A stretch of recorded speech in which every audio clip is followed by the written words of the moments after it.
ठीक है। तो जो फोल्डर का लिंक है और जितने भी पिछले मैंने क्लासेस लिए ना फंक्शन के, उन सभी का मैं अपलोड करवा रहा हूँ उसमें। ठीक है बेटा, clear? Yes sir. Okay, start करते हैं। अच्छा, फंक्शन में सभी को मैंने डोमेन रेंज बताया था कि कैसे निकालते हैं, समझ में आया था? क्या डोमेन क्या होता है, कोई बताएगा? एक बंदा, कोई भी बताओ बेटा, डोमेन क्या होता है? जब हम डोमेन बोलते हैं तो डोमेन का मतलब क्या है, मतलब डोमेन का? Sir all value of x, all possible values of x, जिससे कि फंक्शन क्या है, डिफाइंड रहे, है ना। जब हम ये बोलते हैं ना डोमेन, तो डोमेन का मतलब हम ये कह रहे हैं कि एक्स की वो वाली वैल्यूज बता दो जिनसे मेरा फंक्शन हमेशा क्या है, डिफाइंड आए। ठीक है। और रेंज क्या होता है? रेंज हो गया कि भाई जितने भी आउटपुट की वैल्यूज आ सकती हैं एफ एक्स या वाई की, हर एक एक्स के लिए जो भी आ सकता है वाई, वो सारा क्या मेरा रेंज है। ठीक है। और हमने पढ़ा था कि रेंज जो होता है वो क्या होता है, सबसेट या इक्वल होता है किसके, कोडोमेन के, याद है? जिस पर फंक्शन डिफाइंड है ना? Yes sir. जब फंक्शन में डिफाइन करते थे ए से बी, हम बोलते थे जो डोमेन होगा वो तो ए होगा, और जो कोडोमेन होगा वो आपका क्या होगा, बी होगा। और रेंज उसी का क्या होगा, एक सबसेट होगा। प्रॉपर सबसेट भी हो सकता है, मतलब छोटा भी हो सकता है उससे, या इक्वल भी हो सकता है। ठीक है। अच्छा, कुछ जल्दी से गो थ्रू करता हूँ बेसिक जो कॉन्सेप्ट थे जो आपको पता होने चाहिए। पहली बात, जैसे अगर मैंने कहा a x square plus b x plus c, ये क्वाड्रेटिक पॉलिनोमियल लिखा मैंने, ये हमेशा ग्रेटर देन जीरो होगा, हमेशा ग्रेटर देन जीरो होगा इफ प्रोवाइडेड कंडीशन क्या, कि ए जीरो से बड़ा हो और डी क्या हो, लेस देन जीरो। अगर आपका डी लेस देन जीरो है और ए ग्रेटर देन जीरो है, तो इस क्वाड्रेटिक पॉलिनोमियल की वैल्यू, जिसमें ए जीरो नहीं होना चाहिए, ठीक है, ए नॉट इक्वल टू जीरो। जैसे क्वाड्रेटिक में हम बोलते हैं कि लीडिंग कोएफिशिएंट जो होता है एक्स स्क्वायर का कोएफिशिएंट, वो जीरो नहीं होना चाहिए। तो ऐसे क्वाड्रेटिक पॉलिनोमियल की वैल्यू, चाहे एक्स की वैल्यू चाहे कुछ भी ले लो, हमेशा क्या होगा, ज्यादा होगा जीरो से। ठीक है। दूसरी बात a x square plus b x plus, ये हमेशा लेस देन जीरो होगा इफ क्या, ए लेस देन जीरो और डी भी लेस देन जीरो। डी तो सभी को पता है ना क्या होता है, डिस्क्रिमिनेंट। तो अगर डिस्क्रिमिनेंट लेस देन जीरो है, दोनों में देखो डी तो सेम है लेस देन जीरो, तो ए डिसाइड करेगा कि जो क्वाड्रेटिक पॉलिनोमियल की वैल्यू है वो हमेशा पॉजिटिव वाली होगी या नेगेटिव वाली होगी। क्लियर है? ठीक है। Yes sir. Yes sir. अच्छा, और डी, अगर if d greater than zero आ जाता है, इक्वल टू जीरो आ जाता है, तब क्या होगा?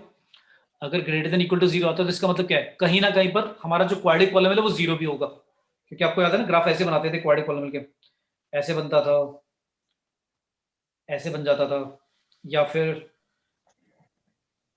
ऐसा, है ना। ये तो मैंने तीनों में क्या लिया, ए पॉजिटिव लिया ना, ए ग्रेटर देन जीरो लिया। अच्छा, इसमें आपको पता होगा डी लेस देन जीरो है इसमें, ये वाला केस हो गया जिसमें डी लेस देन जीरो है, ए पॉजिटिव है, तो कभी कोई जीरो निकलेगा ही नहीं, मतलब जो रियल रूट्स होते थे वो आएंगे ही नहीं। यहां पर क्या होगा, रूट्स इक्वल आ जाएंगे। यहां पर डी एग्जैक्टली क्या है, जीरो है, और इसमें डी क्या है, ग्रेटर देन जीरो। क्लियर है? ठीक है। तो अगर मैं तुम्हें ये बोलूं, ये मैंने क्यों बताया, देखो मैंने क्वेश्चन दिया है, find domain and range for f x, दे दिया क्या, ऐसा दे दिया, एक्स स्क्वायर प्लस का एक्स प्लस वन, ऐसा दे दिया, x square plus x plus one. इसका मैंने कहा कि डोमेन और रेंज बता दो क्या होगा। तो पहले डोमेन बताओ इसका क्या होगा। सबसे पहले देखा हमने कौन सा फंक्शन है, पॉलिनोमियल फंक्शन है।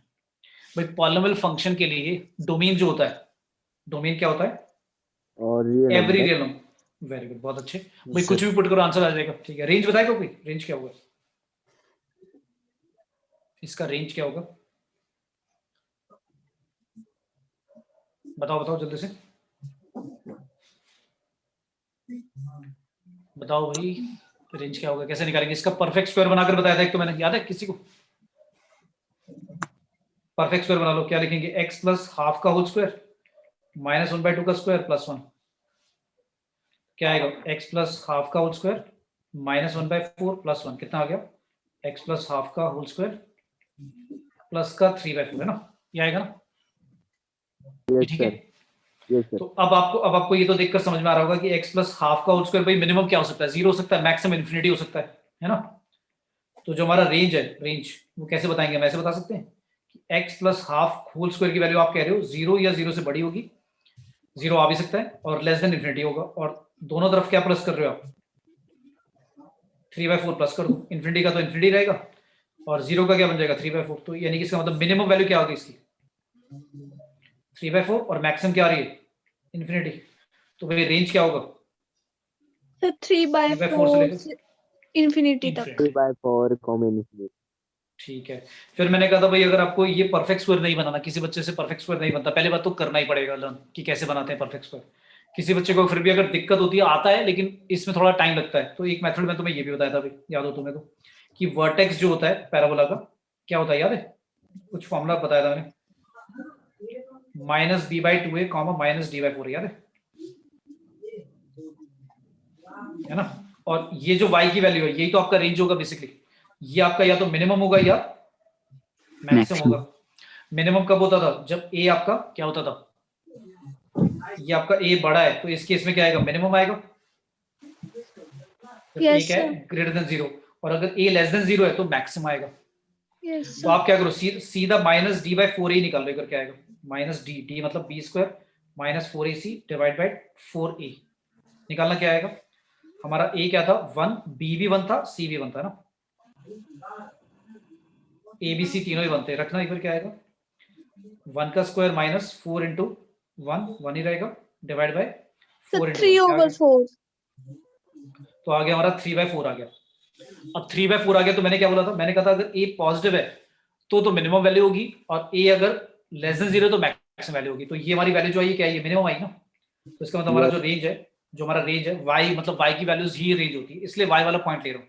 कोई बच्चा बोलेगा कि सर -b/2a क्यों नहीं लिया, क्योंकि बेटा ये y होता है ये x होता है, तो हम तो रेंज निकाल रहे हैं, तो रेंज जो होगा उसमें मिनिमम आप कह रहे हो 3/4 है और मैक्सिमम की कोई लिमिट ही नहीं है इन्फिनिटी, तो ऐसे भी बता सकते हैं। ठीक है, क्लियर है। Yes sir, yes.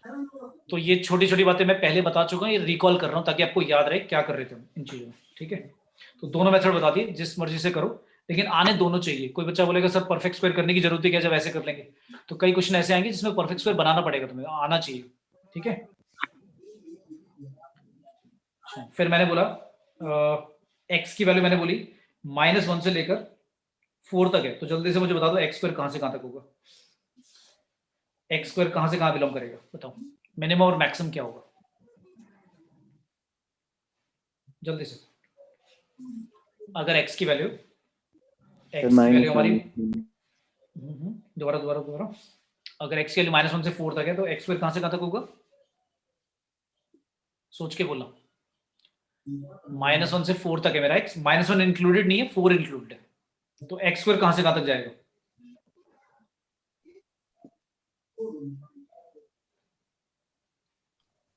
बोलो बोलो भाई। 1 से 2।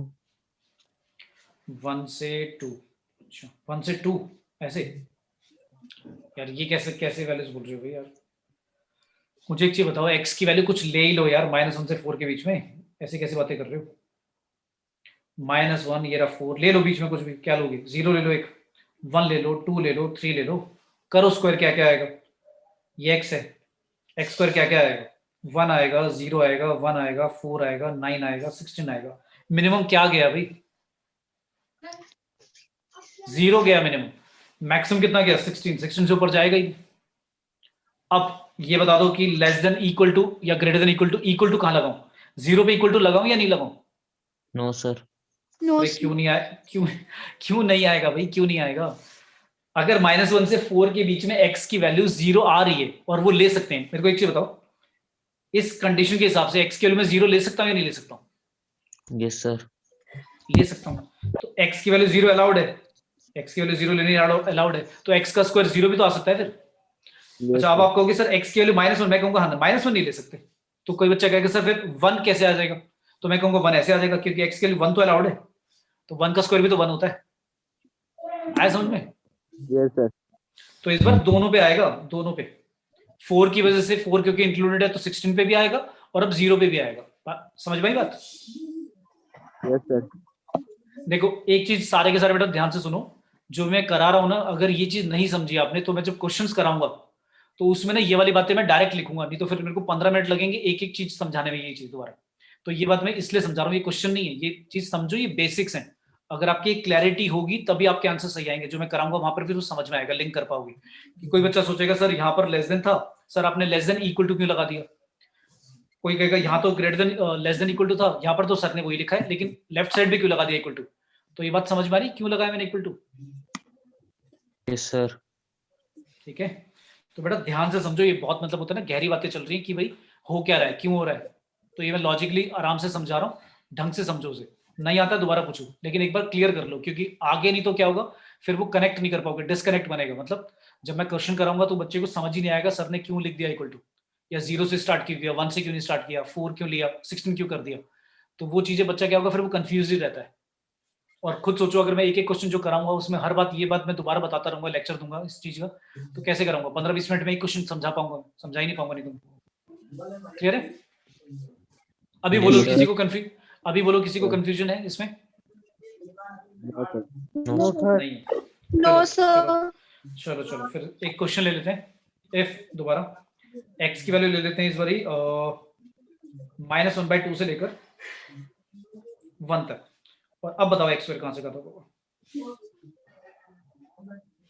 आराम से नोटबुक निकालो, सभी के पास पेन नोटबुक होना चाहिए, थोड़ा सा रफ में लिखो। मैं ये नहीं कह रहा कि मेंटली देखकर बता दो, आराम से लिख लो अपनी नोटबुक में, और फिर आराम से मुझे आंसर बताओ क्या है। 0. चलो मैं इसके 4 ऑप्शन दे रहा हूँ, एक मिनट रुक जाओ, एक पोल भी कंडक्ट करा देते हैं। पहला ऑप्शन है 0 से लेकर 0 से 1. एक मिनट पहला ऑप्शन. 0 पहला एक ऑप्शन मिनट रुक तो जाओ अभी सर मैं पहला होगा सर। बहुत सारे। अच्छा पहला ही होगा क्या, सारे कह रहे हैं पहला ही होगा भाई। अभी Yes, रुक sir. जाओ। अच्छा अभी रुक जाओ। ठीक है, पोल में अपना ऑप्शन टाइप कर देना ABCD, अभी मैं कर रहा हूँ। ठीक है, लास्ट है नन ऑफ दिस, ये चलो लास्ट भी दे देता हूँ। लास्ट है भाई 1/4 से लेकर 1 क्लोज्ड ओपन। ठीक है, मैं अगर पोल कंडक्ट करा रहा हूँ तो अपने पोलिंग मीटर में अपनी जो चॉइसेस हैं टाइप कर दो। पोल मैंने लॉन्च कर दिया, first choice, second choice, third या फोर्थ, ABCD स्टार्ट। जल्दी से भाई 10-15 सेकंड में आंसर आ जाना चाहिए, ज्यादातर बच्चे तो पहले ही निकाले पड़े।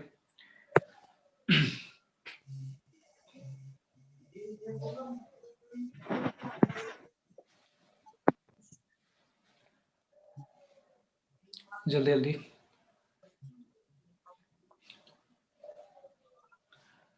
अच्छा सारे बच्चे लाइक सभी का कुछ अलग आंसर आ रहा है, मतलब सभी अलग अलग आंसर दे रहे हैं, मतलब मेजोरिटी जो है वो ए ऑप्शन के साथ जा रहे हैं, और कुछ दूसरे आंसर भी दे रहे हैं, मतलब उनको लग रहा है कि फर्स्ट चॉइस नहीं है, ऐसा भी है।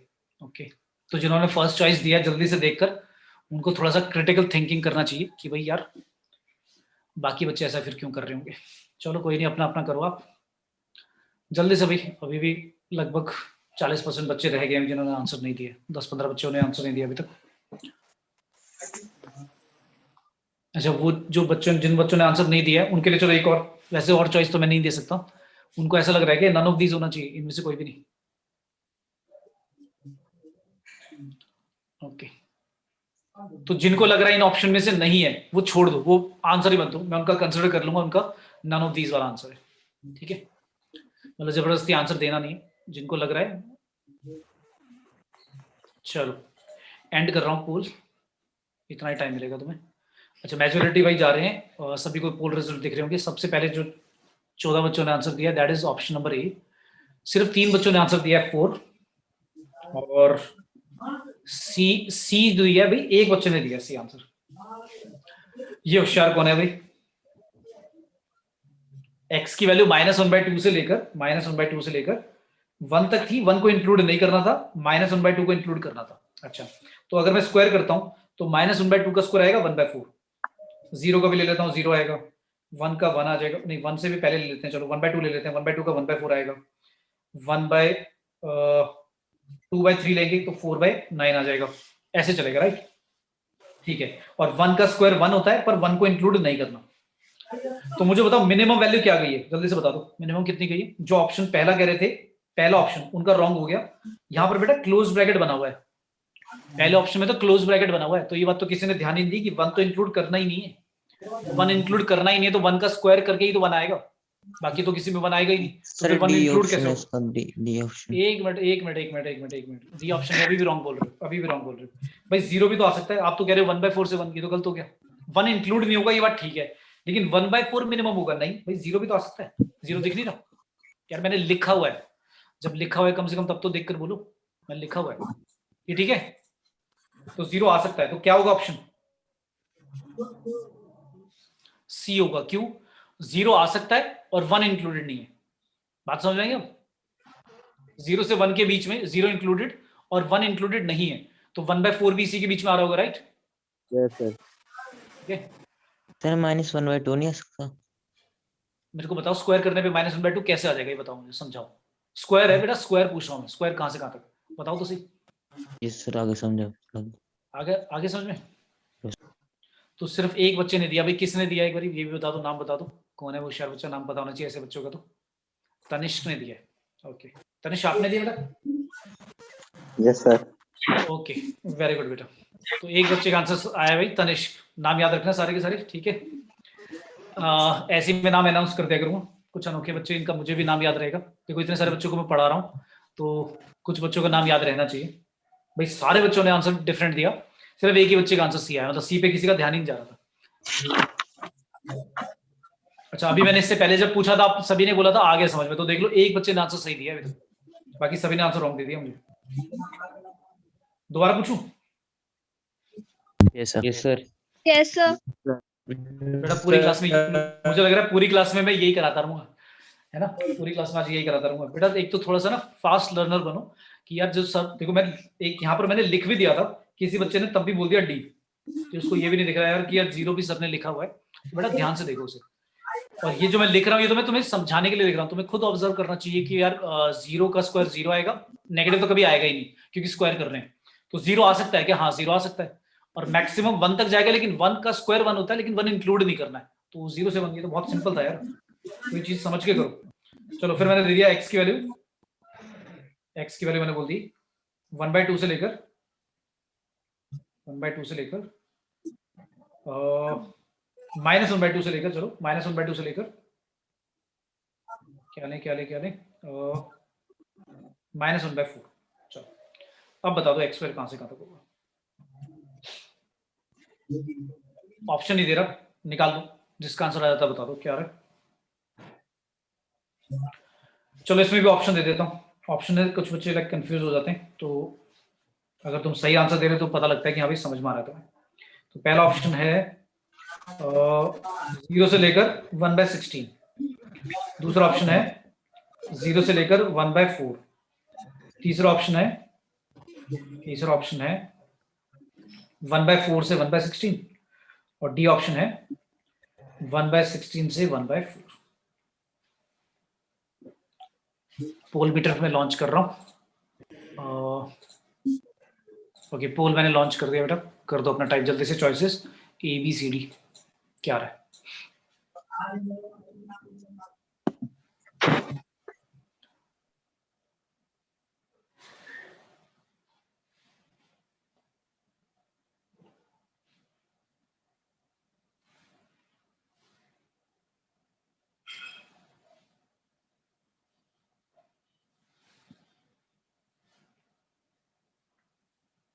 लास्ट 30 सेकेंड्स जल्दी से।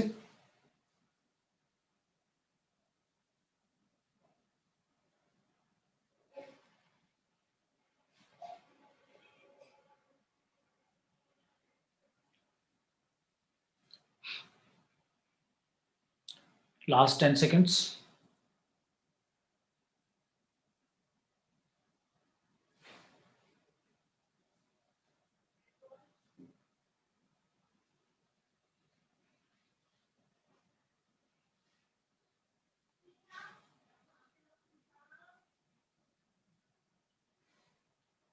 ओके पोल एंड कर दिया मैंने, रिजल्ट भी शेयर कर लिए। टाई है भाई, सी ऑप्शन और डी ऑप्शन में टाई है, और एक दो तीन बच्चों ने फर्स्ट और लास्ट ऑप्शन बोला है।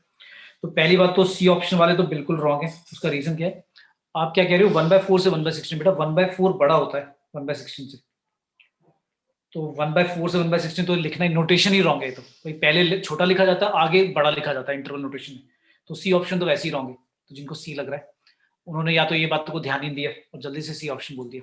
तो जब सी और डी दोनों लिखे हुए थे तब तो कंफ्यूजन होना ही नहीं चाहिए भाई, जल्दी से समझ में आ जाना चाहिए कि डी ऑप्शन वाला, अगर सी आपको लग रहा है सही है तो डी ऑप्शन उसका करेक्ट फॉर्म है।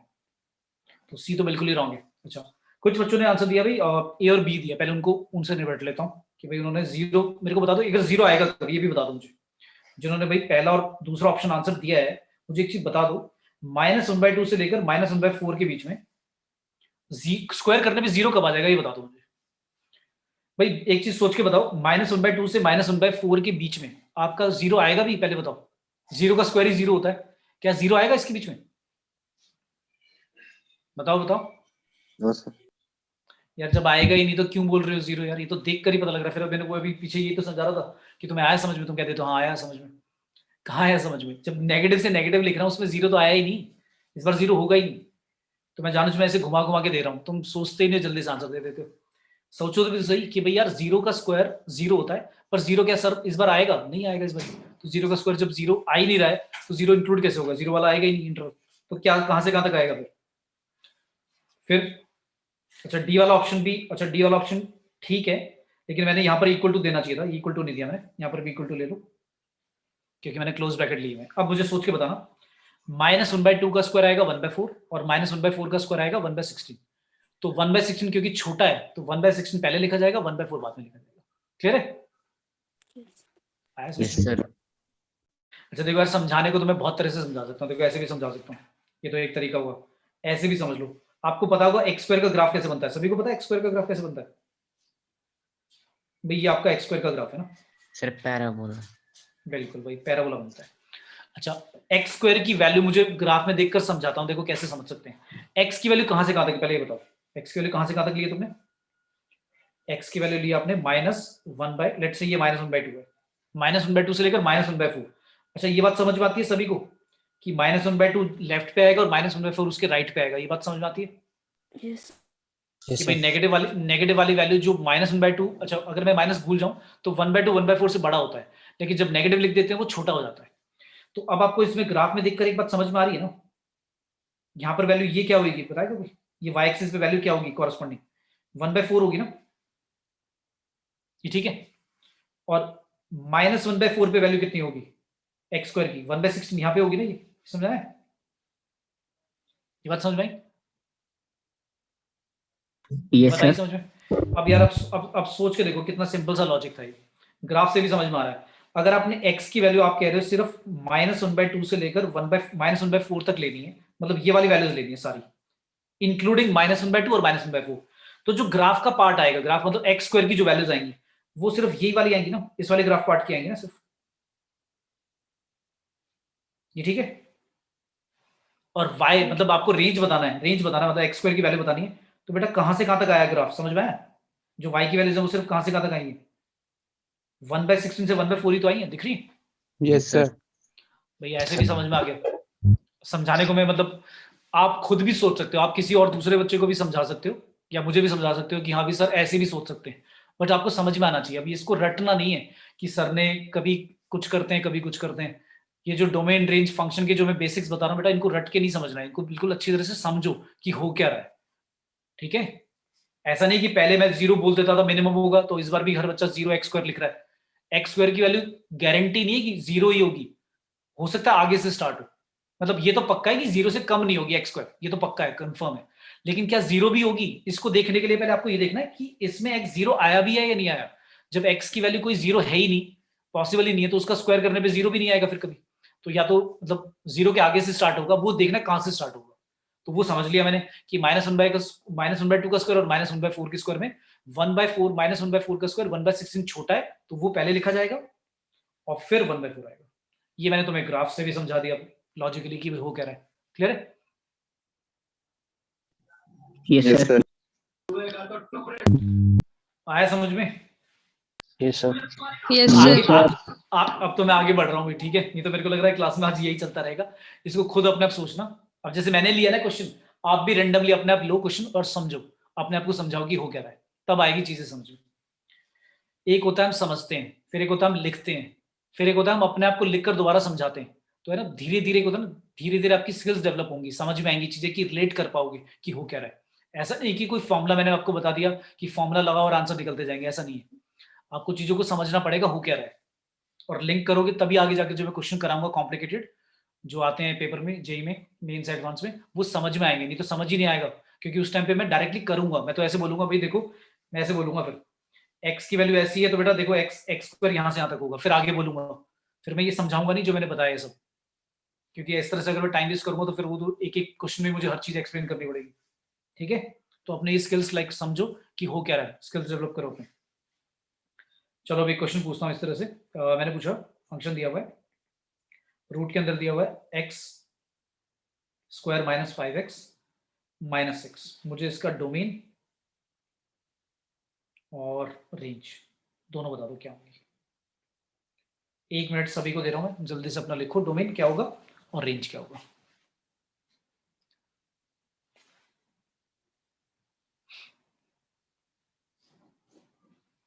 डोमेन बताना है आपको और रेंज बताना है कि कहां से कहां तक होगा।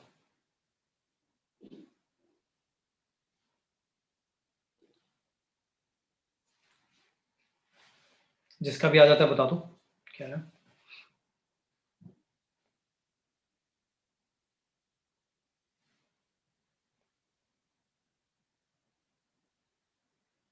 बताओ भैया, आया किसी को?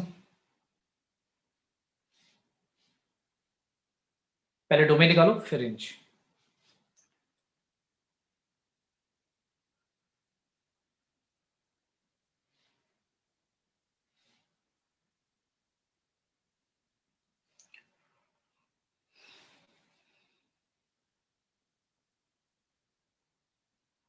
हाँ बेटा वेदांत, डोमेन रेंज समझ में नहीं आ रहा कैसे निकालना है?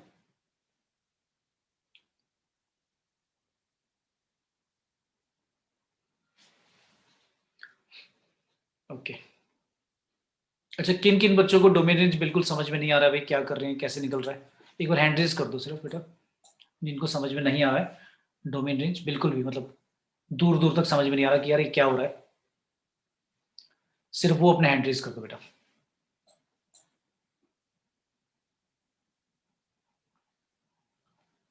ओके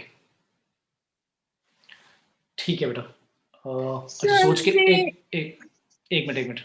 हाँ अपने हैंड रेज कर लो यार जिनको नहीं आ रहा है अभी। अभी एक एक सोच सोच के हाथ उठा रहे हो ऐसे तो यार, एक साथ उठाओ ना, बताओ कि जिनको आ रहा है एक्सक्यूज मी आप। सर, बेटा बोलो।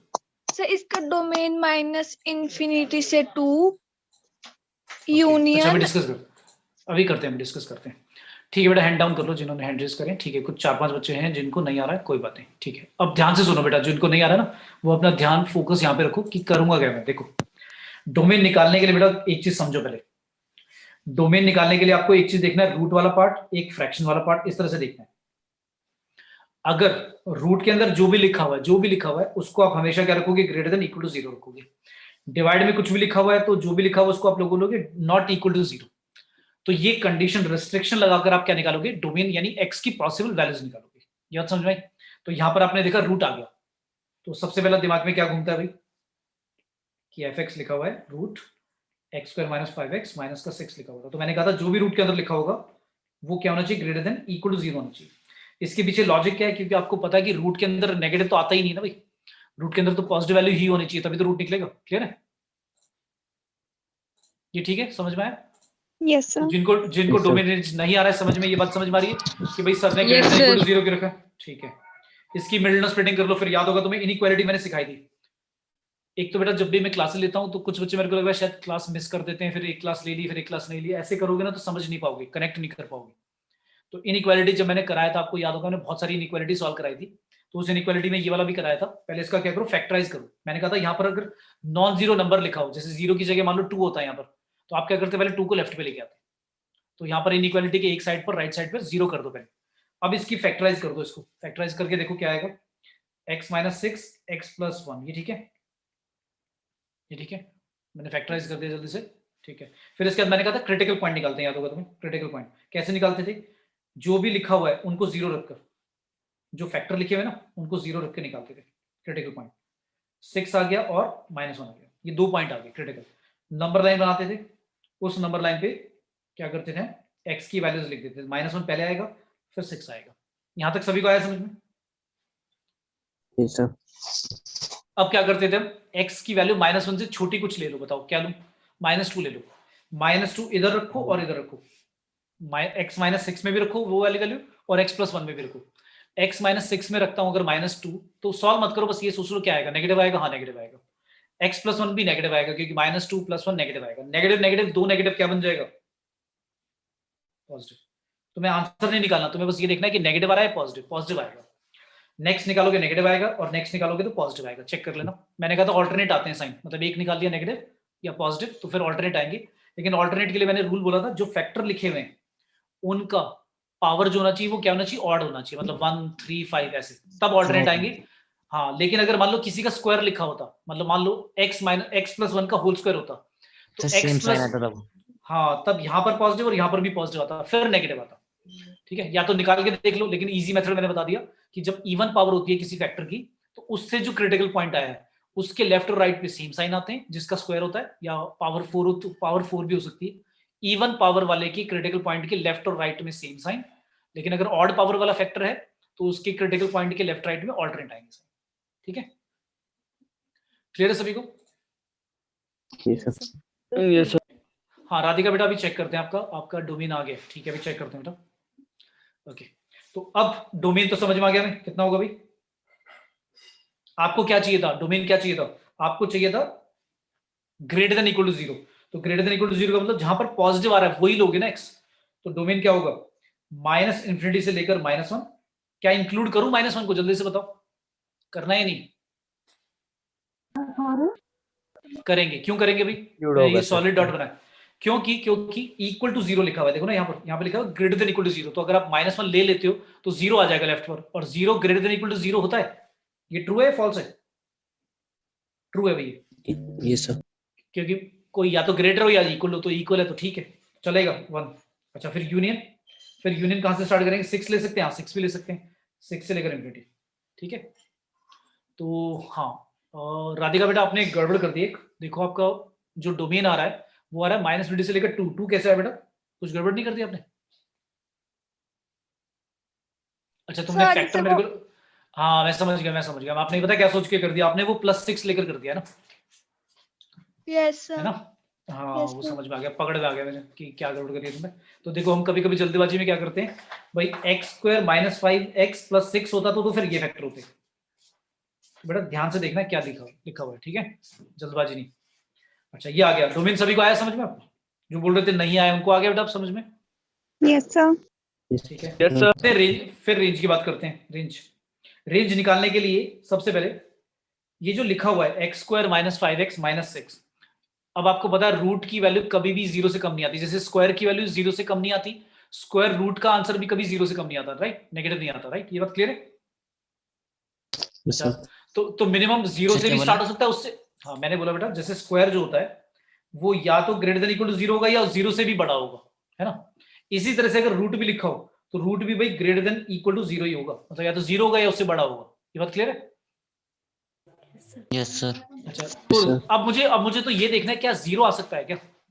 मैंने देखा कि 0 आ सकता है क्या, तो मैंने देखा कि हाँ 0 आ सकता है, क्योंकि अगर मैं -1 ले लूंगा तो 0 आ जाएगी, जो पूरा अंदर लिखा हुआ है रूट के अंदर, तो रूट के अंदर जो भी पार्ट लिखा हुआ है उसकी वैल्यू 0 आ सकती है, तो 0 का रूट 0, और मैक्सिमम क्या हो सकता है? इनफाइनाइट। 0 आ सकता है, हाँ आ सकता है, और इन्फिनिटी पे तो ऊपर ही आता है। क्या है समझ में रेंज? जल्दी से लिख दिया मैंने रेंज, क्लियर है सभी को? क्लियर है भाई? Yes all sir. Positive real numbers. अच्छा हाँ, अच्छा ये समझ में आया कि मैंने 0 क्यों लिखा है, सभी को क्लियर है? Yes sir. Yes, sir. किसी को डाउट इसमें?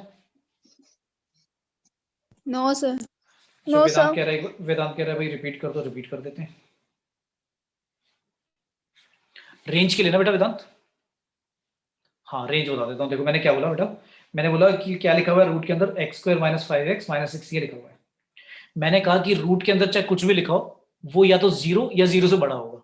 अब 0, सबसे पहले 0 सोचूंगा, 0 आ सकता है क्या? हाँ भाई x की कोई ऐसी वैल्यू ले ली मैंने, क्योंकि मैंने इसको ऐसे लिख दिया था ना, x - 6 x + 1, तो अगर मैं x की वैल्यू -1 ले लेता हूं जो कि मेरे डोमेन में है, x की वैल्यू भी वही लेनी है जो डोमेन में होगी, नहीं तो जो डोमेन में नहीं है, जैसे -1 से 6 के बीच में 0 नहीं ले सकते x की वैल्यू, क्योंकि अगर x की वैल्यू 0 ले लेंगे फिर तो ये जो अंदर लिखा है यही नेगेटिव हो जाएगा रूट वाला, तो गड़बड़ हो जाएगी, तो वो नहीं ले सकते। लेकिन x के लिए -1 ले सकते हैं, हाँ ले सकते हैं। तो x की वैल्यू -1 यहाँ रखोगे तो बेटा ये पूरा पार्ट जो रूट वाला है 0 हो जाएगा। तो यानी कि रेंज में मिनिमम वैल्यू मेरी 0 से स्टार्ट हो सकती है।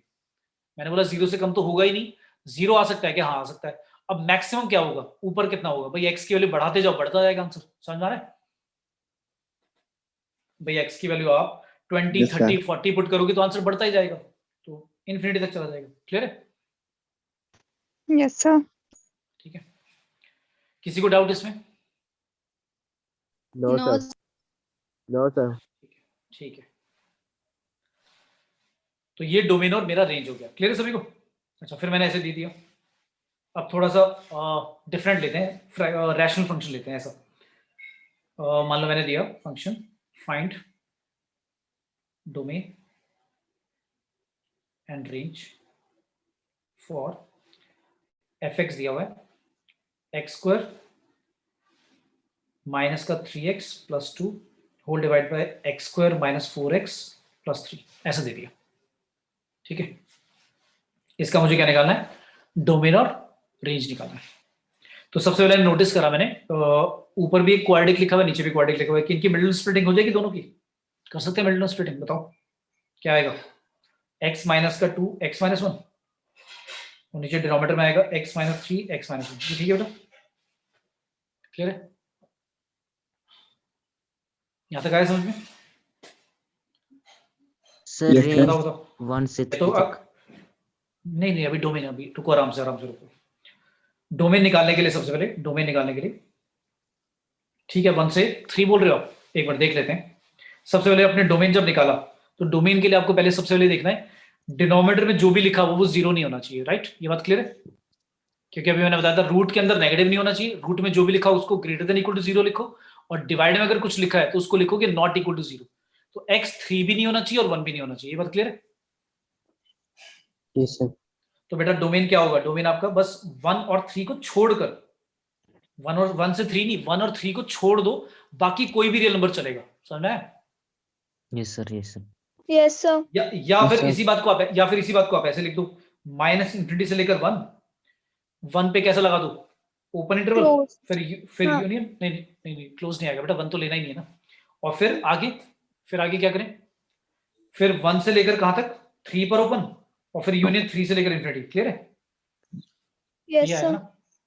तो मैंने 1 और 3 को छोड़कर सब कुछ ले लिया। देखो, माइनस इंफिनिटी से लेकर 1 तक ले लिया बीच में सब, फिर 1 से 3 के बीच में ले लिया, 1 को क्योंकि इंक्लूड नहीं करना था इसलिए मैंने आगे अलग से इंटरवल लिख दिया, और फिर 3 को इंक्लूड नहीं करना था तो 3 से इंफिनिटी वाला। समझना है?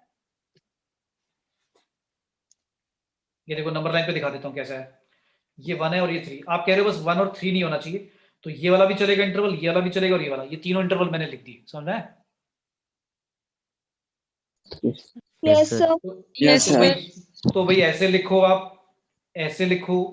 ये तो मैंने नंबर लाइन पे डिनोट कर दिया, सारे एक ही बात है। समझ आ रहा है? ठीक है, तो मेरा डोमेन तो मुझे पता लग गया। डोमेन क्या आ गया भाई? सारे रियल नंबर हो सकते हैं, सिर्फ 1 और 3 को छोड़कर। 1 और 3 नहीं ले सकते, बाकी सब ले सकते हो। ठीक है, अब रेंज के बारे में बात करते हैं। रेंज यहां पर थोड़ा सा ध्यान से समझना। देखो रेंज कैसे निकलेगा। रेंज में इसको y मान लेते हैं। पहले क्या लिखा था? x माइनस 2 x माइनस 1 और डिवाइड में x माइनस 3 और x माइनस 1। यहां तक क्लियर है सभी को? Yes, sir. अच्छा, अब मैं रेंज निकालने के लिए देखो क्या करूंगा। मैंने पीछे भी अभी बोला था, बार बार ये बात दोबारा बोल रहा हूँ, आपको रटना नहीं है कि मैं क्या कर रहा हूँ, आपको सिर्फ समझना है, लॉजिकली समझना है कि हो क्या रहा है। फिर उसके बाद जब आप खुद करोगे समझकर, आप हो सकता है डिफरेंट तरह से भी कर लो, लेकिन आपके लॉजिक जो है वो क्लियर होने चाहिए कि हम क्यों कर रहे हैं सर। तो अब मैंने क्या करा, लाइक अभी तक जो हम पिछले टाइप कुछ कर रहे थे वैसा तो कुछ है ही नहीं, रूट में तो है ही नहीं। डिवाइड वाले पार्ट को हमने बोल ही दिया कि 0 नहीं होना चाहिए, तो अब y कहां से कहां तक जाएगा इसको देखकर तो बता ही नहीं सकते, इसको देखकर नहीं बता सकते कि भाई हाँ y यहां से यहां तक आएगा। तो क्या करेंगे, थोड़ा सा सॉल्व करते हैं। अच्छा, x माइनस 1 काट दूं मैं? काट सकता हूं इसे? सेम है तो। Yes, sir. अच्छा, ये काट सकते हैं, क्यों? क्योंकि x की वैल्यू 1 नहीं होगी। हम पहले डोमेन में मना कर चुके हैं कि भाई x की वैल्यू 1 इंक्लूडेड नहीं है। तो अगर 1 नहीं है तो x माइनस 1 और x माइनस 1 कभी 0 नहीं आएगा। मतलब ऐसा आएगा -3 4 4 5 5, क्योंकि जो भी x की वैल्यू लोगे आप 1 और 3 को छोड़कर, उसमें ऊपर नीचे x माइनस 1 क्या होगा, कुछ भी आएगा वो सेम आएगा, 0 कभी नहीं आएगा। तो ऐसे काट सकते हैं, ठीक है। अच्छा, तो सॉल्व करके थोड़ा सा इजी हो गया, क्या आ गया, x माइनस 2 x माइनस 3। अब क्या करते हैं, क्रॉस मल्टीप्लाई कर दो, क्या आएगा, yx minus 3y equal to x minus 2। अब क्या करो, जैसे आप y की वैल्यू लिखते हो x की टर्म्स में फंक्शन में, अब x की वैल्यू लिख दो y की टर्म्स में, मतलब x वाली टर्म को एक तरफ ले आओ, y वाली टर्म एक तरफ ले जाओ, x वाली टर्म एक तरफ ले आओ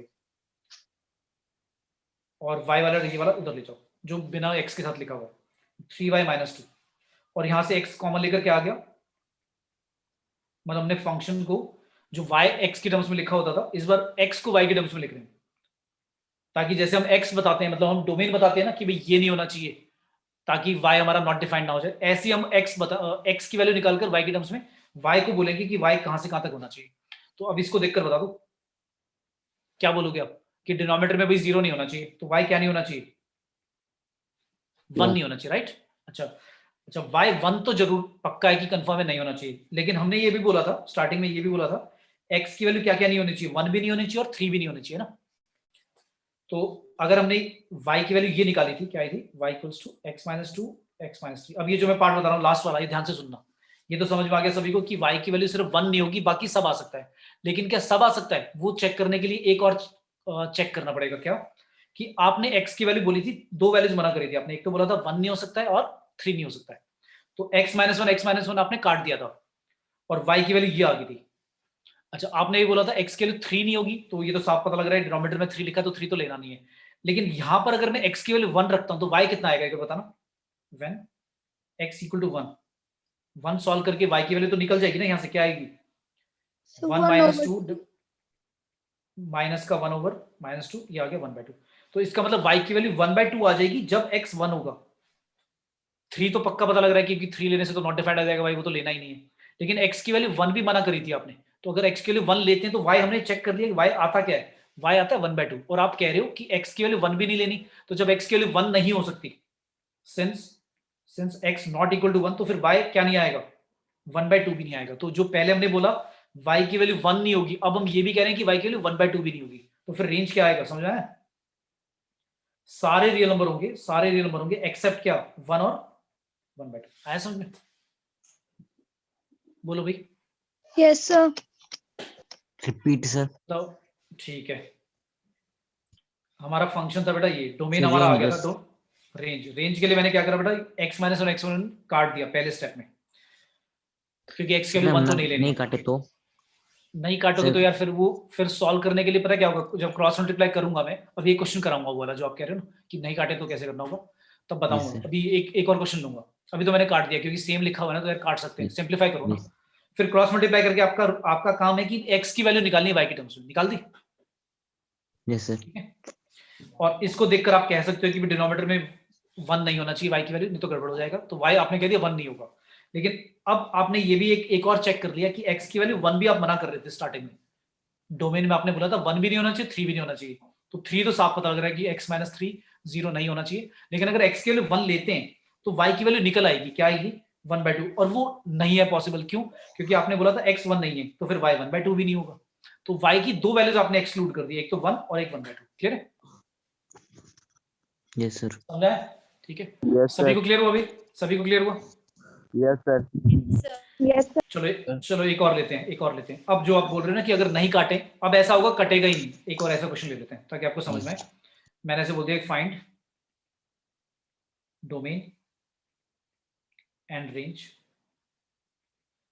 किसके लिए, एफ एक्स दिया हुआ है x square minus x plus 1 whole divide by x square plus x plus 1, ठीक है। अब आप ऊपर फैक्टराइज करने की कोशिश करोगे, नीचे फैक्टराइज करने की कोशिश करोगे, तो जल्दी से बता दो फैक्टराइज होगा ही, x square minus x plus 1 और x square plus x plus 1, factorize करने की कोशिश करो, होगा फैक्टराइज ही, इस बार होगा ही नहीं, कर लो, नहीं हो रहा ना, कौन लग रहा मुझे कुछ जब जब बोलने पड़ेगा लग रहा मैं तो खत्म कर दिया था। सारे बेटा अपने आपको म्यूट मोड पे रखो, और पीछे बैकग्राउंड साउंड लाइक आ रही है तुम्हारी, तो म्यूट पे रखा करो अपने आपको, एंड जब कुछ आंसर करना तब म्यूट करा करो। हाँ बताओ भाई, फैक्टराइज होगा, कोई पूछा, किसी से No, हुआ sir. फैक्टराइज, होगा ही नो नहीं, सर। क्योंकि No, इसका पता है क्या, sir.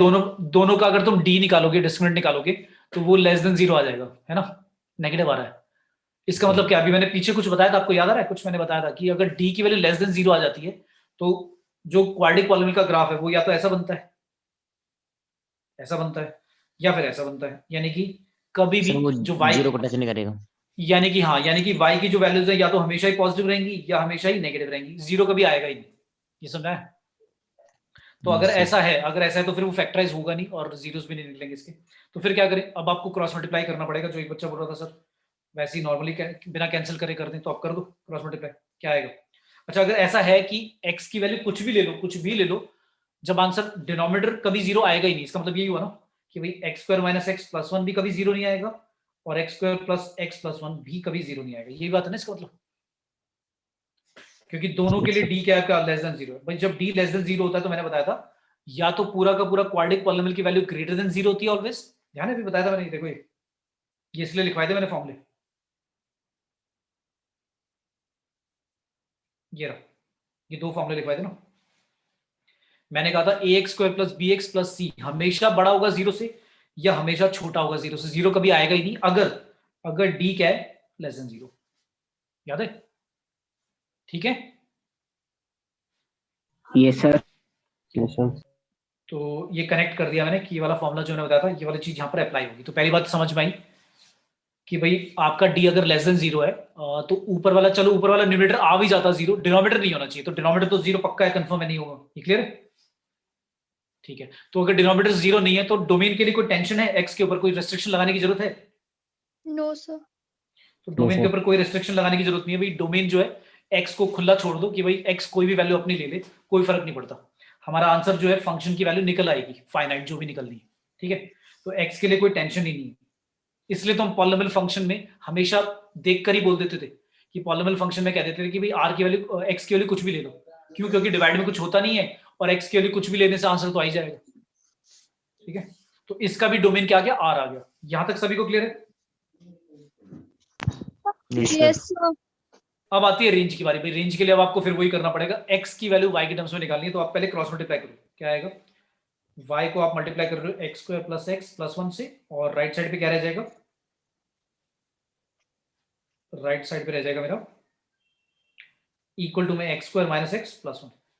ठीक है, अच्छा ओपन कर लो थोड़ा सा, एक्स स्क्वायर का कोफिशिएंट क्या आएगा? वाई माइनस वन, और एक्स का कोफिशिएंट कितना आएगा? वाई प्लस वन, और कांस्टेंट टर्म आएगी वाई माइनस वन। ये ठीक है, मैंने क्या करा, एक्स स्क्वायर कॉमन ले लिया, एक्स कॉमन ले लिया, और जो बिना एक्स वाली टर्म्स है उनको वाई माइनस वन को अलग से छोड़ दिया। अच्छा, ये देखकर कुछ समझ में आ रहा है? ये तो क्वाड्रिक पॉलिनोमियल की तरह से बन गया है ना, जिसमें आपका ये ए है, ये बी है और ये सी है ना, ये समझ आ रहा है? Yes, sir. अच्छा, अगर ऐसा क्वाड्रिक पॉलिनोमियल बना है तो x की रियल वैल्यूज के लिए ये जो डिस्क्रिमिनेंट है क्या होना चाहिए? डिस्क्रिमिनेंट ऑलवेज क्या होना चाहिए? Greater than equal to zero होना चाहिए ना, यस सर। ये बात Yes, समझ sir. आई? Yes sir. भाई x की कोई ना कोई अगर वैल्यू निकल रही होगी तो वो greater than equal to zero होना चाहिए, क्योंकि अगर d की वैल्यू आपने नेगेटिव कर दी तो इसका मतलब क्या होता है? इमेजिनरी रूट्स है ना, ये बात समझ आ Yes, रही है? sir. Yes, sir. और आप स्टार्टिंग में तो बोल चुके हो कि डोमेन आर है, डोमेन आर का मतलब यही होता है ना कि x की वैल्यू सारी रियल है, रियल मतलब इमेजिनरी नहीं आनी चाहिए। ठीक है, तो जब x की वैल्यू रियल ही रखनी है तो इसका मतलब है डिस्क्रिमिनेंट जो होगा इसका वो या तो इक्वल टू जीरो होगा या ग्रेटर देन होगा, नेगेटिव नहीं होना चाहिए। ये बात समझ में आई सभी को? Yes, sir. Yes, sir. यहाँ पे मैं Yes, लिख भी रहा हूँ sir. For x belonging to Yes, real sir. Number. ठीक है, ठीक है, तो अब d निकाल दो फिर इसका, फिर क्या आएगा? d बताओ, d क्या आएगा? b का स्क्वायर, b आपका ये माइनस का 4a इंटू में c। ठीक है भाई, ये आ गया, तो क्या आया? y प्लस वन का होल स्क्वायर और माइनस का 4 टाइम्स y माइनस वन का होल स्क्वायर। ठीक है, ये क्लियर है? अच्छा, ये तो a square minus b square की आइडेंटिटी बन गई एक तरह से, है ना, ये ठीक है भाई? क्या बन गया? ए स्क्वायर माइनस बी स्क्वायर की आइडेंटिटी क्या होती थी, याद है?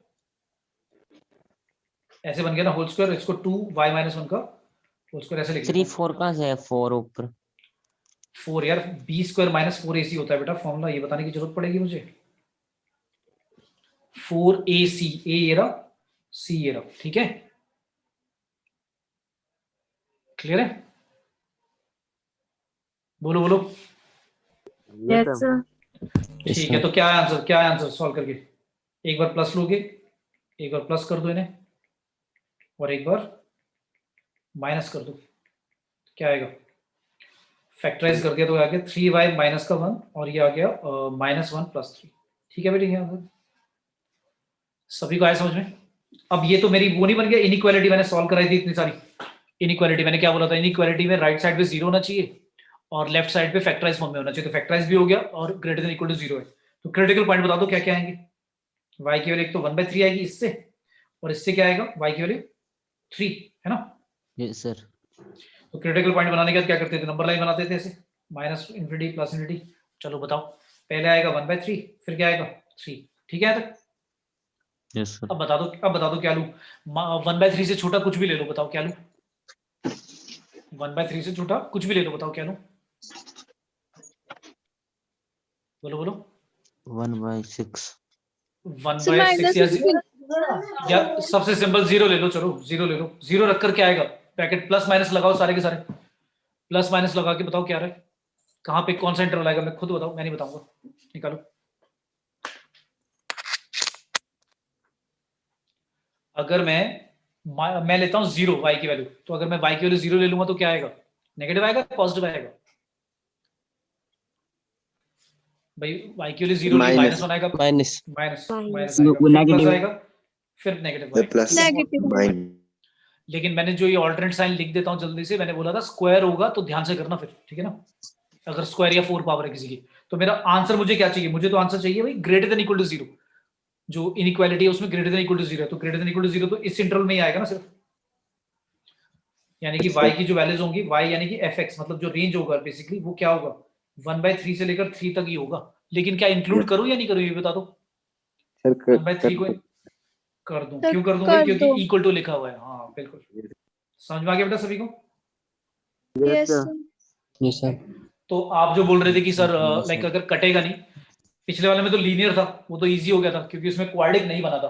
पिछले वाले और इस वाले में फर्क क्या है, पिछले वाले में तो क्वाड्रिक बना ही नहीं क्योंकि उसमें एक फैक्टर जो था x-1 और x-1 ऊपर नीचे कट गया, तो वो इससे बहुत इजी हो गया आइडेंटिफाई करना कि x की वैल्यू 3 नहीं होगी। और इसी तरह से जब मैंने x की वैल्यू निकाली थी, तो आ गया ये रहा, तो मैंने y की वैल्यू बोल दिया था 1 नहीं होगी, और y की वैल्यू 1 के अलावा एक और वैल्यू थी जो ने इंक्लूड एक्सक्लूड कर दी थी 1/2।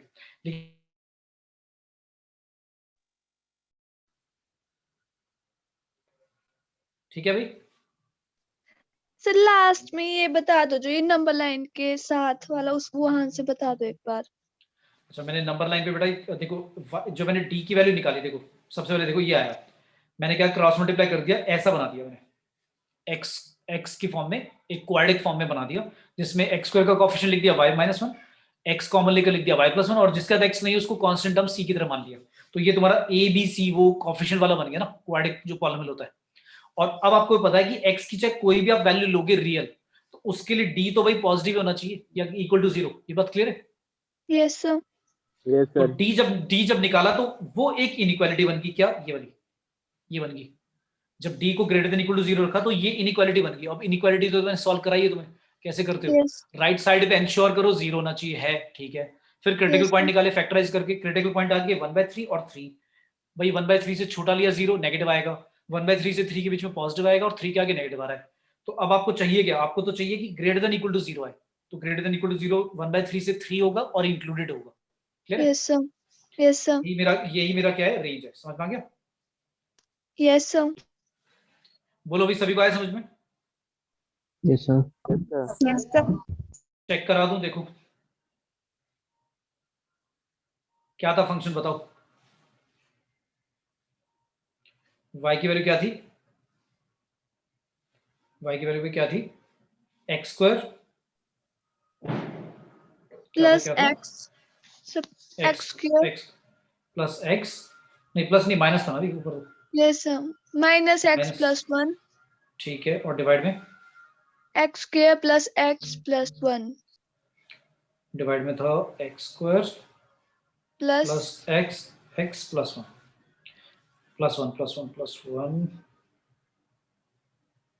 ठीक है, ये था। अब इस ग्राफ को देख लो तुम एक बारी, y की वैल्यूज कहां से कहां तक आई है, रेंज कहां से कहां तक आया हमारा। पहले डोमेन की बात कर लेते हैं, डोमेन सारी x की वैल्यूज बोली थी आपने, सब कुछ हो सकता है। तो देखो कहीं पर भी इसने ग्राफ को छोड़ा नहीं, दिख रहा है, लेफ्ट साइड पे भी जा रहा है पूरा x एक्सिस में, नेगेटिव x एक्सिस में भी जा रहा है पूरा, x एक्सिस पॉजिटिव को भी कवर कर रहा है, दिख रहा है graph. Yes, sir. Yes, sir. तो उसने x की वैल्यू सारी कवर कर ली, ठीक है। अब रेंज हमने कहां से कहां तक बोला था, बताओ कहां से कहां तक बोला था? सो 1/3 से 3 तक। तो देख लो मिनिमम वैल्यू तुम्हें दिख रहा होगा, ये रहा 1/3। कहां गया भाई, ये रहा, ठीक है। 1/3 यही होता है ना, 0.3333 है ना। इससे नीचे गया ग्राफ, बताओ मुझे, इससे नीचे गया है कोई ग्राफ? इसके बाद ही ऊपर जाना स्टार्ट हो गया ना। Yes, sir. पहले ग्राफ गिर रहा था, लेकिन इसके बाद ही क्या हो गया, ऊपर आना स्टार्ट हो गया। तो 1/3 से छोटा नहीं हुआ। और मैक्सिमम देख लो कहां तक गया, दिख रहा है कहां तक गया? y की वैल्यू, x की वैल्यू नहीं, x तो सब कुछ है भाई। Yes, y sir. की मैक्सिमम वैल्यू 3 गई और मिनिमम वैल्यू 1/3 गई है। क्लियर है? ठीक है। कोई बच्चा बोलेगा सर ग्राफ से ही पता, ग्राफ से तो बहुत इजी है बताना। ग्राफ बनाएगा कौन, ये अटपटा सा ग्राफ है। जो ग्राफ हमें लर्न करने होते हैं, जो हमें पता है, वो तो सिंपल वाले हैं ना। x² पता है मुझे, 1/x पता है, √x भी चलो मैं बना लूंगा। ऐसा थोड़ी ना बना पाऊंगा। इसके लिए तो आपको एक एक वैल्यूज लेकर टेस्ट करना पड़ेगा, लेकिन इसका कोई वो नहीं है, मतलब तरीका नहीं है कि बना लो आप। ठीक है, तो फिर अब अच्छा कोई कहेगा सर ग्राफ क्या बन ही नहीं सकता? रफली ग्राफ बना सकते हैं, लेकिन रफली ग्राफ बनाने के लिए ये जो मैंने रेंज निकाला है हमने, ये रेंज और डोमेन पता होना चाहिए, तो थोड़ा सा आइडिया लग जाता है कि कैसे बनेगा। ठीक है, पर अभी ऐसे वाले ग्राफ पर हम कोई फोकस नहीं कर रहे कि कैसे बनेगा। तो डोमेन समझ में आया सभी को? तो मैंने समझाने के लिए, इंटरप्रेट करने के लिए समझा दिया। ठीक है, अच्छा फिर कुछ अब क्वेश्चन करते हैं डोमेन रेंज के। सिंपल वाले तो हमने कर लिए, रैशनल फंक्शन भी ले लिया हमने, पॉलिनोमियल वाले भी कर लिए, रूट वाले भी कर लिए, डिवाइड वाले भी कर लिए। अब लॉग के साथ आ गया, लॉगरिथम आ गया या एक्सपोनेंशियल फॉर्म में आ गया, तब कैसे करेंगे डोमेन रेंज? तो सबसे पहले लॉगरिथम के कुछ फॉर्मूलाज आपको याद होने चाहिए। लॉगरिथम, अच्छा मैंने याद होगा आपको, लॉगरिथम और एक्सपोनेंशियल फंक्शन दोनों बताए थे, याद है? याद आ रहा है भाई? No, sir. यस सर या no sir? Yes sir. No. अच्छा याद ही नहीं आ रहा है, बस शाबाश। अच्छा मैंने कराया था या नहीं कराया था, पहले तो ये बता दो। Yes, sir. तो बेटा कराए थे तो भूल गए कि कैसे बनाए थे हमने ग्राफ? चलो बना देता हूँ फिर दोबारा। ए की पावर x, एक्सपोनेंशियल का भी ले लेते हैं। दो ग्राफ होते थे, कंडीशन क्या रखते थे? एक बार ए बड़ा होता था जब ए 0 से 1 के बीच में होता था, याद है? अब इन दोनों ग्राफ में ग्राफ कैसे बनेगा देखो। सबसे पहले ए अगर 1 से बड़ा है, 1 तो लेना ही नहीं है, 1 से बड़ा या फिर 0 से 1 के बीच में, 0 और 1 भी नहीं होना चाहिए। अच्छा ए अगर 1 से बड़ा है तो सोच के देखो, जब पावर आप बढ़ाओगे, 2 ले लो, एग्जांपल मैंने दिया था 2 की पावर x, तो x बढ़ाने से 2 की पावर भी क्या होगी, बढ़ेगी। ये बात क्लियर है? ठीक है, अच्छा 2 की पावर अगर मैं 0 कर दूंगा, 2 की और 0 मतलब x की वैल्यू अगर 0 कर दूंगा तो y कितना आ जाएगा? 1 आ जाएगा ना। 1, sir. तो 0 1 पे क्रॉस करेगा ग्राफ, और ग्राफ कैसा बनता था याद है? ऐसा बनता था, याद है? क्यों ऐसा बनता था? x की वैल्यू आप कम करते जाओ। हाँ, इंक्रीजिंग फंक्शन, वेरी गुड, बहुत अच्छे। कुछ बच्चों को याद है, पढ़ते हो। तो बेटा मैंने बोला था जब मैं कराता हूँ, तो जैसे मैंने ये कराए थे, समझा के बताया था, इसमें तो बहुत सारी चीजें बताई थी। 2 की पावर x, फिर मैंने 3 का x के साथ कंपेयर करके बताया था कि कैसे बनेगा ग्राफ, तुम्हें याद होगा?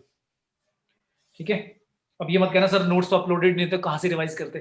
ठीक है मैं समझ गया, लेकिन बातें याद तो रखो कम से कम यार। मैं नोट्स अपलोड कर दूंगा, मुझे समझ गया, हेल्प मिल जाएगी तुम्हें कि क्या करा रहे हैं सर, कनेक्टेड रहेगा। ठीक है, तो इसका ग्राफ कुछ ऐसा बनता था बेटा, क्योंकि x की वैल्यू आप कितनी भी कम कर लो, 0 तो कभी नहीं आएगा। ये बात समझ में आई भाई? 2 की पावर x में x की वैल्यू -30 कर दो, -40 कर दो, 1 अपॉन में चला जाएगा, मतलब ऐसे हो जाएगा ना, 2 की और -30, 1/2 की और 30, ये नियरली इक्वल टू आप 0 बोल सकते हो, लेकिन स्टिल अभी भी ग्रेटर देन 0 ही है ये भी, है ना? तो 0 तो कभी नहीं होगा, इसलिए टच नहीं कराया। तो छोटा होता जाएगा, y की वैल्यू कम होती जाएगी, पर y की वैल्यू एक्जैक्टली 0 कभी नहीं आएगी। और 2 की पावर अगर बढ़ाते जाओगे तो बढ़ता जाएगा। और ये वाला पॉइंट इंपॉर्टेंट है कि भाई 0 1 से क्रॉस होके जाएगा। ये वाला ग्राफ बन गया।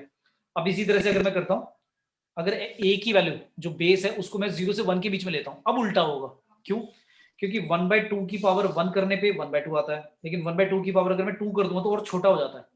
1/2 की और 8 कर दूंगा तो और छोटा हो जाएगा। तो इसका मतलब ये हुआ कि जैसे जैसे मैं x की वैल्यू बढ़ाऊंगा, इस बार y क्या होगा, कम होता जाएगा। तो इस बार ग्राफ कैसा बनेगा? Function. Decreasing function. फंक्शन में। तो ऐसे बना दूं, ऐसे बना दूं, यस क्योंकि 0 लेने पे तो 1 ही आ Yes, जाएगा। sir. और x की वैल्यू जितनी नेगेटिव में लूंगा आंसर बड़ा आएगा। क्यों? देखो अगर मैं 1/2 की पावर -4 लेता हूँ तो आंसर आएगा भाई क्या 2 की और 4, और 1/2 की और -8 करूंगा तो और बड़ा हो जाएगा 2 की और 8। तो देख रहे हो कि जैसे जैसे मैं x की वैल्यू नेगेटिव में ज्यादा नेगेटिव लूंगा तो आंसर बड़ा होगा। तो ये वाला ग्राफ की शेप ऐसे ही क्यों आई, समझ में आ गया सभी को? Yes, yes sir. सर। अब ये जो मैं बता रहा हूँ देखो, रटा तो मुझे हुआ है कि मुझे पता है कि ऐसे बनेगा और फिर दूसरा वाला पता है ऐसे बनेगा, तो रट भी लिया। लेकिन अब होता है ना कि इतनी सारी चीजें, फॉर्मूले, कॉन्सेप्ट सीखे हैं, इतने ग्राफ सीखोगे तो कभी ना कभी क्या होता है ना, माइंड में कंफ्यूजन होता है कि कैसे बनना था, और हो सकता है गलत गलत याद आ रहा हो। तो आप कम से कम ये चीज आप जो मैं समझा रहा हूँ कि भाई ऐसे ऐसे देखो, ऐसे समझ में आ रहा है, तो ऐसे समझ कर आप समझ जाओगे ना कि ग्राफ की शेप कैसे होगी। ठीक है, यस सर। Yes, sir. तो समझना भी जरूरी है। ऐसे ही लॉग वाला होता था। लॉग में मैंने कनेक्शन क्या बताया था, मैंने कहा था a की पावर x अगर लिखा हुआ है लेट से b, तो इसी बात को कहने का एक तरीका है, क्या, ऐसे लिख दो, लॉग बेस में a लिख दो, यहाँ पे लिख दो b और यहाँ पे लिख दो x। ये दोनों एक ही बात कह रहे हैं, मतलब ये जो दोनों बात कह रहे हैं वो सेम ही बात कह रहे हैं, कुछ डिफरेंट नहीं कह रहे। अब लॉग वाले का ग्राफ कैसे बनाते थे, मान लो एक फंक्शन दिया हुआ है लॉग a बेस x, फिर वही दो केस ले लेते हैं, क्या क्या। सबसे पहली कंडीशन क्या होती थी इसमें, सबसे पहली कंडीशन याद रखनी है आपको, x के लिए 0 से बड़ी होनी चाहिए दोनों में, इसके ऊपर कोई वो नहीं है, मतलब डिस्कशन की भाई क्यों ऐसा करा, वो तो याद रखना है। अब मैं पहले बता चुका हूँ कि ऐसा क्यों था। और बेस के ऊपर क्या कंडीशन थी, बेस के ऊपर वही, अभी भी वही कंडीशन है, क्या, कि a जो होगा वो या तो 1 से बड़ा लेना है या फिर a 0 से 1 के बीच में लेना है। क्लियर है? Yes sir. अब ग्राफ की शेप कर लेते हैं, कैसे बनता था भाई, किसी को याद आ रही है ग्राफ की शेप कैसे बनेगी इसमें? अगर a 1 से बड़ा रखते हैं, a 1 से अगर बड़ा रखते हैं, तो मैंने मान लो ऐसा लिया, एग्जांपल लिया था मैंने, y इक्वल टू, जैसे मुझे समझ में नहीं आता कि भाई यार ग्राफ की शेप कैसे बनेगी, कुछ एग्जांपल लेके समझ लो कि क्या लोगे। जैसे मान लो ले लिया log 2 ले लेते हैं बेस में, क्योंकि a 1 से बड़ा है, और यहाँ पे ले लेते हैं x। तो अब सोच के देखो, अगर मैं x की वैल्यू लेता हूँ, x की वैल्यू लेता हूँ 4, तो 4 का मतलब होगा 2 का स्क्वायर करने पे 4 आता है, तो आंसर 2 आएगा। अच्छा, फिर अगर मैं लेता हूँ 8, तो 2 का क्यूब करने पे 8 आता है, तो 3 आएगा। ऐसे ही चलेगा ना? मैं जाने में वही वैल्यू ले दे रहा हूँ जिनका मुझे पावर पता है, ताकि आइडिया लग जाए मुझे। तो मुझे समझ में आया कि x की वैल्यू बढ़ाने से आंसर भी बढ़ेगा। अच्छा ठीक है, x की वैल्यू 0 से कम नहीं होगी, यानी ये समझ में आ गया कि इस बार जो ग्राफ बनेगा वो लेफ्ट साइड पे जाएगा ही नहीं। समझ आई बात? ठीक है। अच्छा, राइट साइड पे बनेगा। अच्छा अच्छा, सर राइट साइड में बनेगा। अगर मैं, अच्छा एक चीज और, अगर मैं 1 ले लेता हूं, अब क्या आएगा, x की वैल्यू 1 ले लूंगा तो क्या आएगा 0। क्यों? क्योंकि 2 की पावर 0 करने पे बनाता है। हाँ, तो 2 की पावर 0 करने पे बनाता है। तो अब पॉइंट समझ में आ गया, इस बार 1 0 यहाँ आएगा पॉइंट। समझ आ गया? पहले क्या हो रहा था, पहले y एक्सिस पे आ रहा था ना, देखो इस बार x एक्सिस पे आ गया पॉइंट, क्या आ गया 1 0। यहाँ पर भी ऐसा ही आएगा 1 0। ठीक है, ये पॉइंट तो पता लग गया। सर अब ये फर्स्ट और फोर्थ क्वाड्रेंट में बनेगा इसका ग्राफ, कुछ ऐसा बनेगा, right? Yes Yes, sir. sir.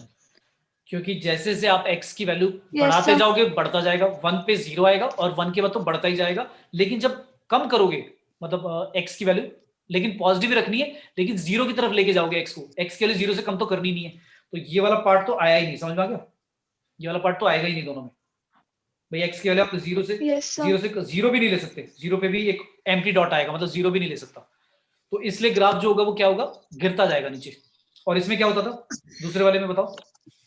तो इसमें y की तरफ को जाता था ग्राफ। कैसे? ऐसे? Yes sir. Yes sir. बस समझ आ गया? Yes sir. क्लियर हो गया दोनों को? दोनों ग्राफ क्लियर है? ऊपर वाले दोनों क्लियर है? अब ये जो मैंने बनाए हैं, देखो मैं पहले भी बता चुका हूँ, अभी भी बता दिया, अब ये खुद अपनी नोटबुक में बना लेना। ये नहीं कि मेरे नोट्स में लिखा हुआ है तो तुम सोचोगे वहीं से देख लेंगे ग्राफ। तो ये तुम्हें पता होना चाहिए कि जब भी मैं पूछूं ना, और जब मैं क्वेश्चन कराऊंगा, देखो मैंने क्यों समझाया दोबारा, मैं क्वेश्चन कराऊंगा तुम्हें समझ ही नहीं आएगा मैं क्या ले रहा हूँ, क्यों ले रहा हूँ। तो जब भी तुम्हें लॉजिक क्लियर होगा तभी वो समझ में आएंगे क्वेश्चन। ठीक है भाई? देखो एक चीज समझ लो, मैथ्स में ना ऐसा है कि मैथ्स में सारी चीजें कनेक्टेड है। मतलब अगर मैं एक क्वेश्चन उठाऊंगा कैलकुलस का, डिफरेंशिएशन या लिमिट का, उस लिमिट में फंक्शन भी आ रहा होगा, फिर लॉग वाला भी आ रहा होगा, कुछ इनइक्वालिटी भी आ रही होगी, और डोमेन रिंग से संबंधित बात भी आ रही होगी, ग्राफ भी आ रहा होगा, सब कुछ आ रहा होगा, सारी चीजें कनेक्ट कर देगा। तो जब सारी चीजें क्लियर होंगी तभी क्वेश्चन समझ में आएंगे, नहीं तो सारा एक सर के ऊपर से जाएगा। मतलब मान लो कभी ऐसा होता है ना केमिस्ट्री में या दूसरे सब्जेक्ट में, एक टॉपिक से दूसरा टॉपिक बिल्कुल लिंक्ड ही नहीं होता है ना, ऐसा होता है। तो यहाँ पर मैथ्स में भी कनेक्टेड होता है सारा। और ये जो मैं फंक्शन करा रहा हूँ ये ऐसे सोच लो फंडामेंटल है, मतलब अगर ये जिस बच्चे ने ढंग से कर लिया ना उसकी मैथ्स बहुत ईजी हो जाएगी समझना आगे वाली चीज। ठीक है, क्लियर है? Yes sir. जी सर। यस तो सर। बेटा ये चीजें घर पर खुद समझो, प्रैक्टिस करो, जो मैंने बताई चीजें उनको एक होता है बार बार रिलेट करना सीखो कि सर ने ऐसे क्यों बोला था वैसे क्यों बोला था, और अपने आप भी खुद डिडक्शन लगाओ। ये नहीं कि सर ने एक तरह से समझाया है उसी तरह से समझना, आप अपना भी दिमाग लगाओ कि हो क्यों रहा है ऐसा, वो चीज समझ में आनी चाहिए तुम्हें, मतलब तुम किसी को समझाओ तो समझा पाओ।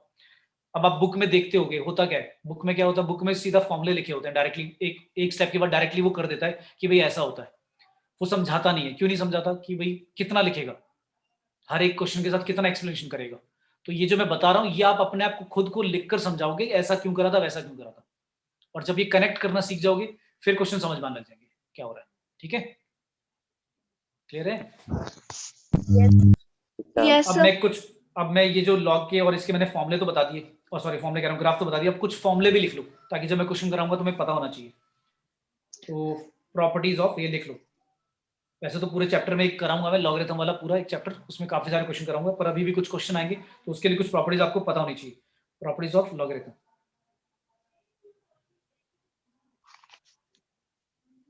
Properties of logarithm function. Logarithm function की क्या क्या प्रॉपर्टीज है? पहला है पहली प्रॉपर्टी, जब भी हम log a base x define करते हैं, इज डिफाइंड, कैसे लिख लेना, इज डिफाइंड, ये डिफाइंड तभी है व्हेन कंडीशन है कि x के लिए 0 से बड़ी होनी चाहिए और जो a होना चाहिए वो 1 के इक्वल नहीं होना चाहिए और 0 से बड़ा होना चाहिए। ठीक है, मैंने क्या बोल दिया, 1 के इक्वल नहीं होना चाहिए और 0 से बड़ा होना चाहिए, मतलब या तो 0 से 1 के बीच में होना चाहिए या 1 से बड़ा होना चाहिए, उसमें दोनों बातें आ गई। क्लियर? ऐसा लिखने में दोनों बातें आ गई, क्या a की वैल्यू या तो 1 से बड़ी या फिर a की वैल्यू 0 से 1 के बीच में। क्लियर है? ये दो बातें ना लिखकर मैंने एक साथ ऐसे लिख दिया, x a की वैल्यू 0 से बड़ी और a की वैल्यू 1 भी नहीं लेनी, और x के ऊपर कंडीशन है कि x 0 से बड़ा ही होना चाहिए। ठीक है, क्लियर है? Yes sir. अच्छा, कई बच्चे सोच रहे होंगे कि x के लिए सर ऐसी कंडीशन ही क्यों लगाई है कि 0 से बड़ा करो, a के ऊपर कंडीशन ऐसी क्यों लगाई कि 1 नहीं लेनी या 0 से बड़ा। ये खुद सोचना एक बारी, जो मैंने एक्सपोनेंशियल वाला लिंक करा था ना कि भाई मैंने ऐसे बोला था 2 की पावर 3 8 होती है, इसी बात को बेटा म्यूट पे सबको म्यूट पे रखना है।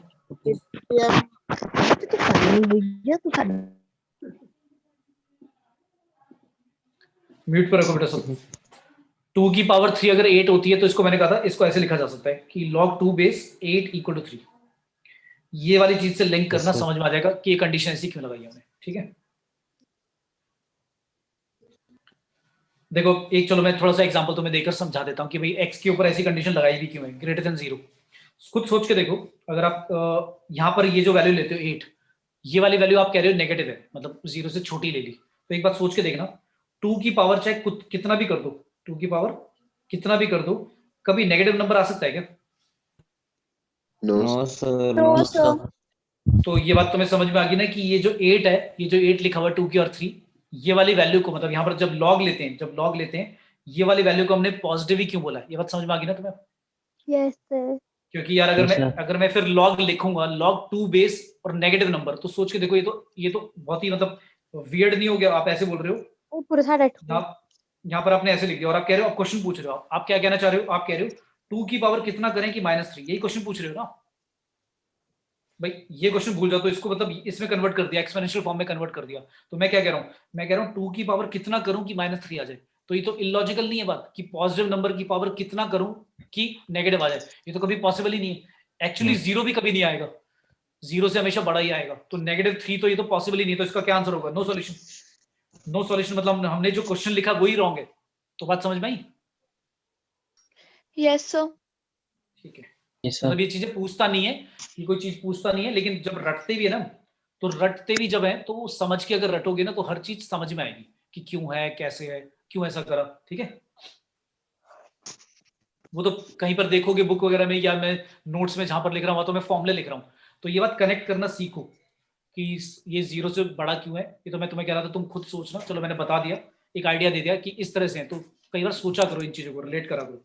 तो पहले मैंने फॉर्मूला लिखा है, फॉर्मूला नहीं मतलब मैंने कंडीशन लिख दी कि लॉगरिथम फंक्शन डिफाइंड ही तभी होगा जब a क्या होगा 1 के इक्वल नहीं होना चाहिए और 0 से बड़ा होना चाहिए, या तो 1 से बड़ा होना चाहिए बेस, या फिर 0 और 1 के बीच में होना चाहिए। और x के ऊपर कंडीशन होती है कि x 0 से बड़ा होना चाहिए। तो अगर ऐसा लिखा है log 2 base x square minus 4, तो आप सोच लेना कि भाई ये जो लिखा है सर ने ये बड़ा ही होगा 0 से, ये पहली कंडीशन हो गई। और 2 के ऊपर तो कोई कंडीशन, वो तो दिख ही रहा है कि 2 1 से बड़ा ही है, ठीक है, या 0 से बड़ा है। तो ये यानी कि ये डिफाइंड तब होगा, ये डिफाइंड तब होगा, डिफाइंड व्हेन जब क्या होगा x स्क्वायर माइनस 4 क्या होगा 0 से बड़ा होगा। तो इसके ऊपर अगर मैं तुम्हें कहूँ इसका डोमेन बताओ, मैं क्वेश्चन ऐसा दूंगा ना, मैं क्वेश्चन दूंगा डोमेन बताओ इसका क्या है, तो आप क्या करोगे, ये कंडीशन लगाओगे। ये कंडीशन लगाने के बाद तुम्हें पता है क्या करना है, x minus 2 x plus 2 factorise कर लिया, ग्रेटर देन 0 आप कह रहे हो। इस इनइक्वालिटी को तुम्हें पता है कैसे सॉल्व करते हैं, क्रिटिकल पॉइंट क्या आएगा। अब देखो वही चीज आ गई सारी चीज, भाई लॉग तो आ गया, लॉग के बाद जो आया, हाँ मतलब देखो लॉग आ गया माइनस 2। हाँ, तो जो मैंने इनइक्वालिटी तुम्हें सॉल्व करना बताया था कैसे करते हैं, अब वो लॉग से ये वाली इनइक्वालिटी बन गई और फिर वही वाला क्वेश्चन बन गया। तो वैसे ही जो हम करते थे -2 2 माइनस इनफिनिटी प्लस इनफिनिटी, अब तुम्हें पता है क्या करना है, क्लियर है, ठीक है। Yes sir. तो डोमेन आ जाएगा। तो नेक्स्ट क्लास में आगे कंटिन्यू करेंगे, थोड़े से लाइक ये प्रिपेयर्ड होके आना ताकि मुझे बेसिक बातें रिपीट ना करनी पड़े बेटा, ठीक है, क्लियर। चलो थैंक यू बेटा। अच्छा अगर तुम्हारा फोल्डर लाइक अगर नहीं बना है, एक मिनट, अगर फोल्डर नहीं बना है तो मैं तुम्हारे लाइक ग्रुप पर भी ये जो मैंने अभी बनाया है ये फाइल ये अपलोड कर देता हूँ, पुराने वाली भी, ठीक है, ताकि तुम अभी पढ़ पाओ एक बार, ठीक है। Okay sir. चलो yes sir. Right sir. Okay bye.